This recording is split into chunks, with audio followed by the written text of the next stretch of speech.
So, Phil, do you agree with me that there's like an unspoken rule that Nollywood is divided into like several parts? And this is what I mean. There's a part that is more artistic, so to say, where they put a lot of effort into the kind of stories, the platform where it shows, the kind of actors, and all of that. And then there is the other side, which is in more recent times, the popular side. Everybody has access to it, which is YouTube. Yeah, I agree because honestly, Mm-hmm. even besides YouTube, I know that we have been saying, oh, there's a Sabahood. And if you add Sabahood, honestly, if you Yeah. add a Sabahood, I'll categorize those people as the African magic people. The Yeah, okay. category of especially African magic Epic, Igbo, and all those Igbo. I ones. don't even want to put Igbo because those ones, you know that these are language movies, no Yeah, problem. okay. Maybe they are, but you see that African Magic English epic. That happens in Yeah, Asaba. yes, that happens in Asaba and African Magic Family. The Yeah. ones that show on African Magic Showcase, they are Showcase. still Yeah. fair enough.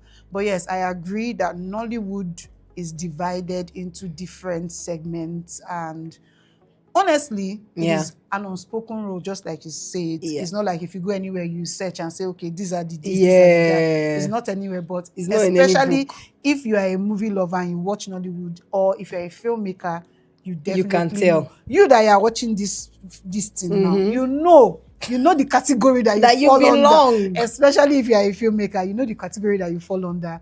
And But which filmmaker do you want to be? which is why I feel like we should talk about this today, right? It feels like there's a particular culture Yeah. that is peculiar to these different parts. For example, you see a situation where when you're doing a big budget film Yeah. that requires all them expensive cameras, you see the way they treat things is different from the way Yeah. they plan the shoots to the kinds of people that they use to Yeah. how the actors and crew members are even treated. Yeah. But then on the flip side, I feel like it's really, really different, in making YouTube films. Yeah. And I'm saying this because I see situations where an entire feature film is shot in like 3-4 days, Yeah. and it feels like there's no effort in it. Do you get? Yeah. So for me, right, this entire Nollywood space thing, Yeah. because of how the industry started, in my opinion, they just started with what they had. They Yeah. just, gathered people around and, started doing it. I feel like that culture didn't really give us structure and systems. Yeah. And for people who are now doing cinema work, big budget projects and all, they understand better now how things can be done better compared to how the industry started from like 30 years ago, right? So I feel like that is where everything, The root of it. yes, that's where everything just changes. But then, like you rightly said, it's been a lot of years, right? And I just feel like when it comes to treating people and your craft, Yeah. a lot more effort should be put into it.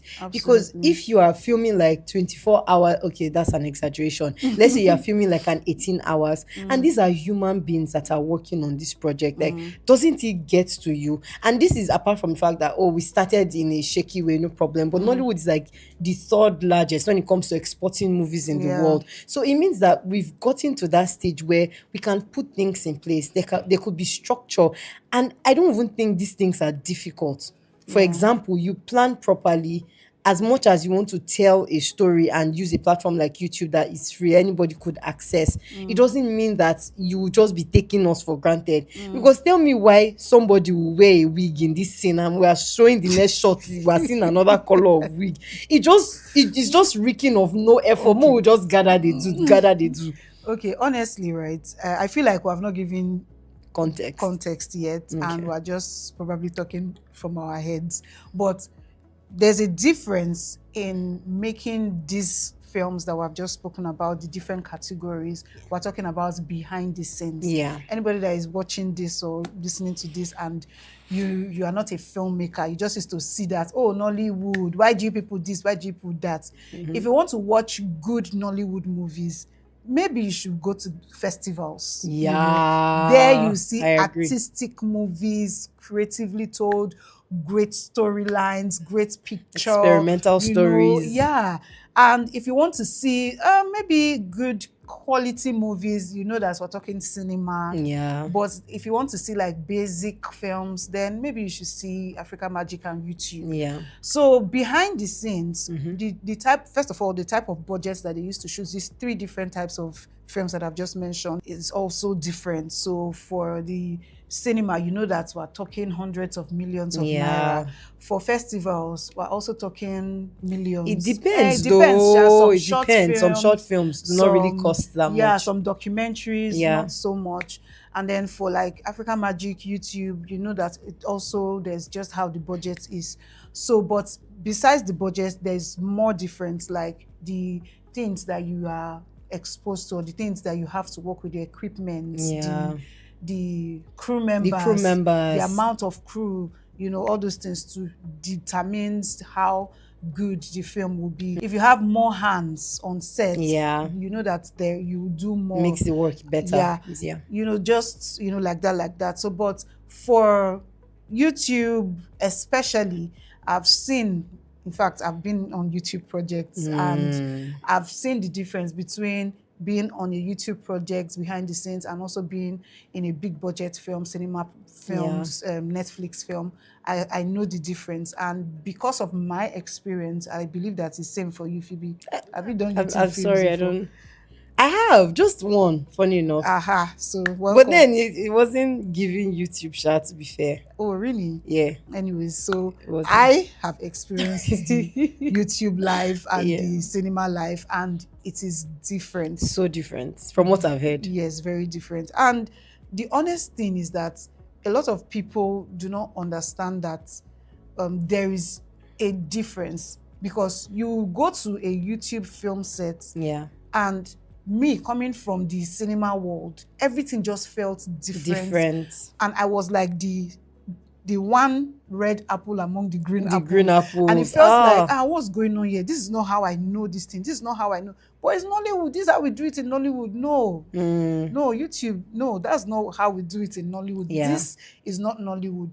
And they too, when they come to cinema, and then you come and you start seeing how things are done, you're like, is this what people are doing here? Exactly. I know somebody was talking about how they've never used a focus puller on any set they've been to. And these people they've been shooting films for, maybe they've shot at least 100 films. For real? And they've not seen a focus puller before. They don't even know what focus pulling is. Wow. Do you understand? So that's how different the worlds are, YouTube and streaming platforms. So it also boils down to just how things are done. So for somebody that has never been in a project where they don't use focus puller, you'll now be wondering, what is this person doing here and why are they here? People are just wasting time. Can we just shoot? So there's just how it is. Imagine a producer, right, bringing a budget, or maybe this producer is exposed to cinema and then brings a budget for a YouTube kind of film, but from their own experience. And then it just looks like, is this one joking? Are you wasting your time? Who is going to bring this kind of money? So as much as we've established that, and honestly, I feel like this platform and this side of it makes it easier for especially upcoming filmmakers, independent filmmakers, to make their films. Not everybody has the capacity for cinema. Do you get? And as much as I like the fact that this platform is an option for people to explore, there is also a particular culture in terms of the way people are treated, in terms of the way stories are treated, that I think could be better. You don't have to do a cinema film for you to know that people should at least have rest days. Let's talk about it. So YouTube culture, what I've seen is that for them to shoot one film, because of how often they want to release films, put films in their platforms, they get to shoot often. And for them to be able to achieve post-production and being able to gather crew, they shoot one entire feature-length film in like 3-4 days. In fact, maximum is always 4 days. 4 days. I don't know if there's any YouTube film that Maybe it's only Bimbo Ademoye that I've heard that used to shoot YouTube film for 8 days. And we Oh, can all tell that Bimbo Ademoye's movies on YouTube, the quality. she's not limited to all those one location, one this, one that. Yeah. So people on YouTube usually will shoot 4 days. And 4 days, having an AD background, if you want to shoot one feature-length film in 4 days, it means that you're going to be shooting like 25 scenes in one day. In one day. Even if you are using 1 hour. Yeah, I'm looking traumatized. If you want to use 1 hour to shoot 25 scenes, it's 25 hours. And you don't have 25 hours in a day. So what are we shooting? Do you know, like, it's crazy to me. Like, Yeah. what are we doing? The setup is just really fast. It's like 2 cameras, like pop, pop, pop, pop, pop. That's it.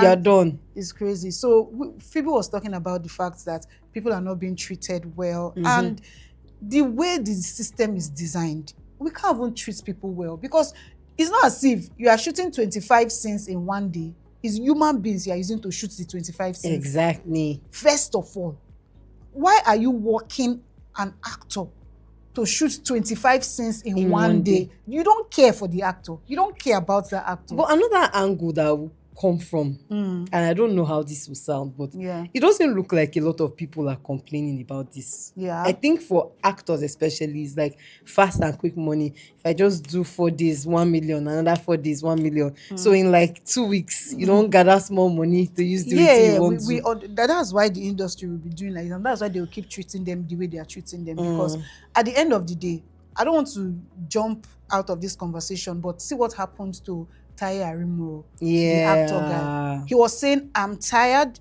I have to leave because I have to be on another set. Why should an actor be tired on a set and be preparing to go to another set? Then we'll not be trying to compare ourselves with Hollywood. Oh, Hollywood, when they want to prepare for movies, they pay them well so they can afford to stay for 6 months and just be working on their weights, working on their biceps, working on So we know that when it comes to that, that's why they pay them this, that's why they pay them that. So if you want to make your career about money, no problem. If as an actor, that's good and fine for you. And even as a producer, crew member, if you want to make your life as a filmmaker about money, nobody's going to fault you for it. That's okay. But if you want to say, oh, Nollywood, standard filmmaker, where your film can actually compete with other films internationally. I don't even necessarily want to compete. As a storyteller, creative person, filmmaker, what do you want for yourself? What is your goal? If it's to make money, no By problem. all means. Make money. If it's to tell stories, then please tell stories. If it's to do impacts, and when we're talking about impacts now, we're not just talking about story to screen, but impact in crew members, actors, then do that. But if that's not what it is for you, oh yeah, now carry your tuke, they continue to do what you do. Yeah. But the way they treat crew, from feeding, I hear that they feed people twice a day with that kind of heavy work, with shooting back to back like that. Even actors, I'm not even just talking about crew, they will feed actors and crew twice a day. Do you used to eat twice a day when they're in their houses? Don't they used to eat 100 times? You eat 100 times. There's just how it is. There's a difference where you're like, oh, okay, we're in a battle, we're in a war front, so no time for food. But that's not what it is. Is that there is no food? There's no food. I'm going to pick something from what you said, right? That this is a pattern that can continue. Yeah. And it will just remain, or the story will continue to be that our industry doesn't really have a proper structure. And whether you like it or not, is something that will be a challenge consistently. You know, there are no proper channels for these things to go through. People don't talk about it enough so that at least changes can be made. And we're not saying that, oh, use your entire money just for one film. We're saying that it could be better. Let this not be the standard. Yeah. The standard where you, like you rightly said, feed people twice a day. Maybe you don't have like a proper accommodation for them, and then you just know that if you are coming to a YouTube set, prepare your mind. That's how it is. For somebody like me, I'm sure that they will chase me out because I will complain about every single thing. But then it doesn't have to be like this. People's comfort, your crew member, maybe not comfort, but them having a sane space for, working, and also just general welfare. it shouldn't be like they are demanding for too much. It should be basic. Yeah. Because you made mention of how in Hollywood you see that people are preparing for a film for like 6 months. That's not what we're asking for. We're just asking for like bare minimum. Yeah. Treat people well. Let our industry grow. There's space for more, and we know that there's also money in this industry. Yeah. The more we go, the more the world is coming to see what we can do. There's more. And one thing that I'm going to say again about this whole YouTube space and normal cinema YouTube space is that if you care for people, there's just how you prepare for them. Yeah. The lack of preparation in the YouTube space is exhausting. Yeah. How are you going to the bush to shoot an entire film carrying crew of like, say, 20 people, and there's no medic on set? There's no medic on set. You don't care. Maybe they didn't even do recce or check out the space. Other snake. You didn't even carry kerosene in Nigeria local. Carry kerosene, carry cutlass, clear the place up, prepare the place. Nothing. People are just going there to go and shoot. Risking their lives. Odomos to rub for mosquito. Do they have Odomos? If snake bites you, is it Odomos you need to treat snake bites? My sister, there's even some mosquito bites that Odomos cannot cure. But you get the point. Yeah. And absolutely. another thing that we need to also know is that, well, I don't know, is YouTube, how much do you want to make? If we're doing this thing, we know that filmmaking costs money. Even these ones that we're saying we're shooting 4 times a day, we're still spending millions. I get that. I'm not going to lie. I get that. But we should try and make it a collaborative space rather than a space where, well, if was it's giving hustle. Exactly. I'm going to come back to this point, but what I want to say is that we should know that as an industry, as a people, we need to understand that these movies that we put on YouTube, from very horrible stories to lack of effort, everything is showing in the film. It's showing. In case people think that you are just doing it, 1 million views, it's showing. We can see it. Yeah. And this is what we are exporting to the world. YouTube now is a space that anybody can access Nollywood content. Yeah. So that is what they will see and know as Nollywood. People that don't come to cinema to see our great cinema movies with good picture and good stories, they will not be able to tell good testimonies of Nollywood. What they will be able to tell is African Magic, the one that crosses across Africa, right, across Nigeria, the African continent. And then you go to YouTube that goes across the world. So if we are not taking our own films in festivals across the world, or doing festivals and inviting people to watch the films, or streaming platforms like Netflix that have good movies, if the most accessible place that we export our film is YouTube, and they've decided to useless it and put nonsense stories, then I don't know what's going to happen to us. Like the stories, many times they are just really predictable and exhausting. I want to beg. Where is my close-up? Close-up right I want there. to beg YouTube filmmakers. There is another way. Yeah. And besides telling stories that are love stories and stories that don't necessarily show Africa, Nigeria, our culture, even if it's English, I'm not saying go and do epic film. Tell contemporary stories, but at least there are real life stories, real life issues, a lot of things that go on. You can tell those stories. That is for story, but also for you to be able to tell stories, to bring components together. It's not just about money. No matter how much you have, with the YouTube culture and the way everybody is behaving, if I even give you 20 million to shoot me a YouTube film, you will still do the same thing you are doing. Exactly. So please, if you can, learn to collaborate with people, so that it's not about the money anymore. This same money you are paying people for 4 days, you can use that same money with collaboration and stay with people for 8 days and tell better stories. And not overwork people, not underpay people, not, all these things. People will understand. So the only way is not to gather 5 million naira and then do it in 2 days or 3 days. That's not the only way. So we can do better, please. We can. And it's we may not know it, but then we're setting a standard for a Yeah. generation that is going to come. So people grow into seeing that that is how it is done, and that's how culture is formed. Yeah. Next thing you're seeing that, oh, this is how they did it in our time. That's what we're hearing. That's the lingo. Yeah. But then Another thing that I hear a lot Yeah. when I'm on a YouTube set, how many have I been in?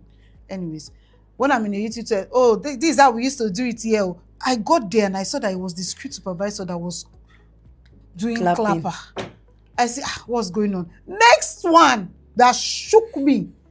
Script supervisor was calling action. I'm not joking. And there's a director on set. Script supervisor is doing 3, 2, 1. It's not just that there's a director on set. There was a first AD on set. On set. The script supervisor was shouting 3, 2, 1. And I'm just like, what's going on here? Like, interesting. Am I dreaming? What's No, happening? my darling, you're not. You know, it's just really, really somehow. There is a proper way for things to be done. It's so different. And you know, the funny thing is, filmmaking or not, at the core of it, right?